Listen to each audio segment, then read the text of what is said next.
Hey, John, we were talking a couple of days ago about a search that you did on Google. And I wondered if to start out our conversation, you would share a little bit about that search. Yeah, I typed in to Google, how do I get my parents to? And the number one autocomplete answer was love me. Which is heartbreaking. Yeah. So that means there's a lot of kids and tweens and teenagers that are going to Google and asking, how do I get my parents to love me? Man.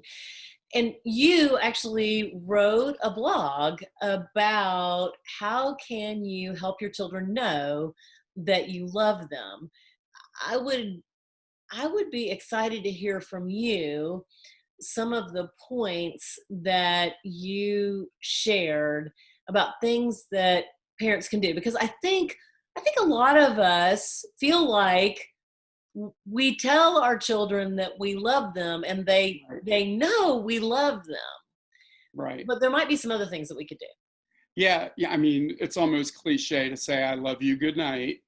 But I think sometimes there's a little bit of a disconnect where we know how much we love our kids, but that's not necessarily being communicated to our kids in a way that they feel and really resonates with them. Yeah. So to get to know your child's heart and what says love to them, Mm. and what communicates love in a way that they receive, and it might be different than how you as a parent are used to sending and receiving love, but each of your kids might speak love a different way. Yeah, well, and that makes me think about Gary Chapman and the five love Yeah. languages, and that we all speak different languages and we might just be missing. Right. Right. And I think there's two things that parents can do that, if they're willing to be observant and kind of read between the lines. Mhm.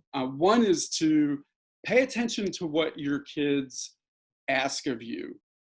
Do they ask you to snuggle up on the couch with them and watch a movie? Do they ask you if you like the picture that they drew you? Do they ask you for help with their hair? If you read between the lines of those kinds of requests, you get a sense of what's in your child's heart in terms of what they consider love. And another thing to look for, and I think this is really important, is for parents to pay attention to how their children express love to them Yeah. and be observant. If your child is bringing you a dandelion or a picture that they drew for you, you know, they might communicate love with little tokens of affection. Yeah. And so now you as a parent know, okay, this is a way to communicate love to my child.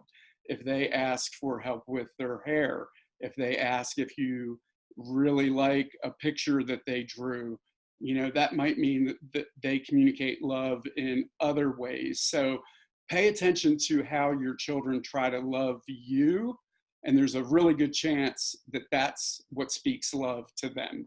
Yeah, yeah, that's such a great point.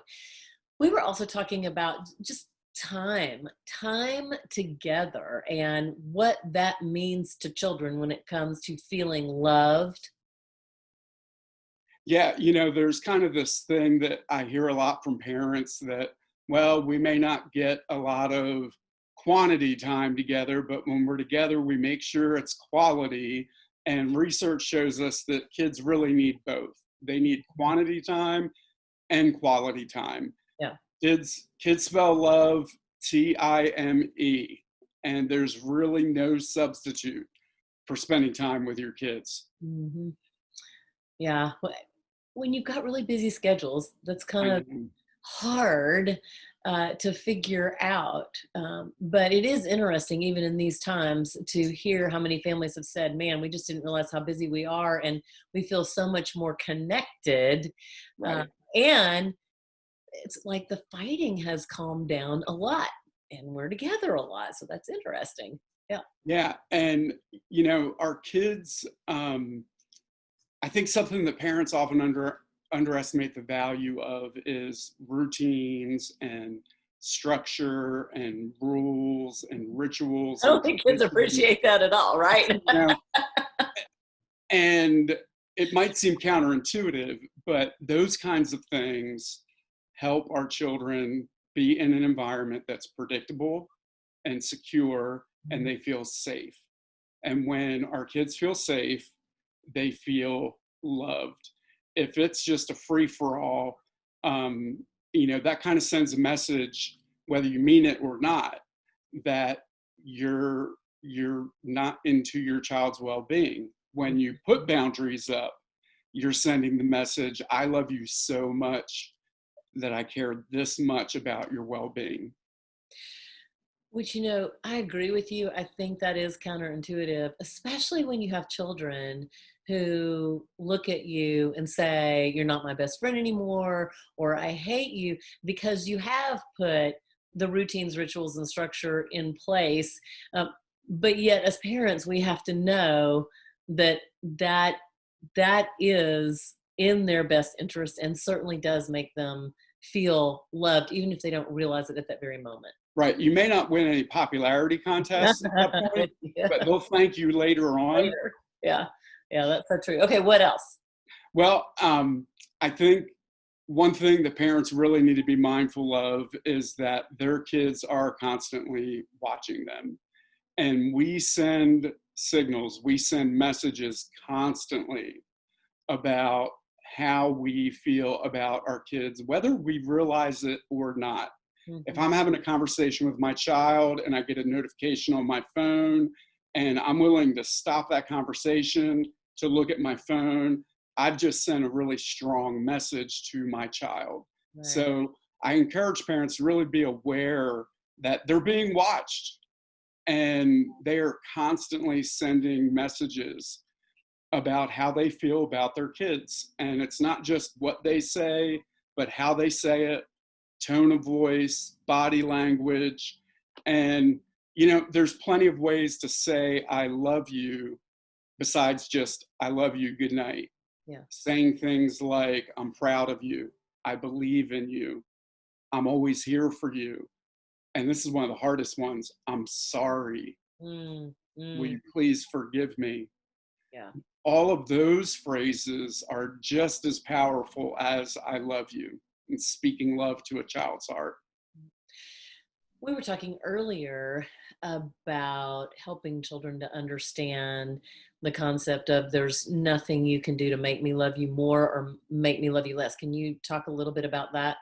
Yeah, we don't want our children to be in a posture where they feel like they're vying for our affection or that they might do something where there's a danger that they could lose our affection. So, creating an environment where our kids know that they are loved unconditionally, there isn't anything they can do to make us love them more, and there isn't anything they can do to make us love them less. That provides them with the security that they need in their bond with you as a parent. Makes me think, I mean, you could be smoking hot mad about something, but when your child knows, I love you, we're going to deal with this, Right. but I love you. There's comfort in that. I mean, Right. I think that there's also this level of knowing, okay, I don't have to be perfect. I can make mistakes. And my parents' love isn't contingent on if I do everything just right. And there's that kind of security, not just for the child, but for the parent. Yeah. We know our kids aren't perfect. Sometimes it's harder for us to admit that we're not perfect. So But if we create an environment where our kids know that they're loved unconditionally, then in those moments where we don't get it exactly right, mhm. it's not going to be catastrophic for our kids. Yeah. Yeah. So pay attention to your children and the ways that they express love to you and what they're asking of Mhm. you Mhm. in terms of expressing love to them. Watch timing, how you spend your time, what you spend time doing with them. making sure that they know that you love them unconditionally. And there's one more. This is the test. Oh no, I don't know The if this is. words, the phrases that it's not all about just saying I love That's you. right. It's about making sure that they're clear that we can make mistakes just like they can Right. if we're willing to say I'm sorry and to come alongside them. Right. Like to be able to say that I'm proud of you, I Yes. believe in you, I'm always here for you.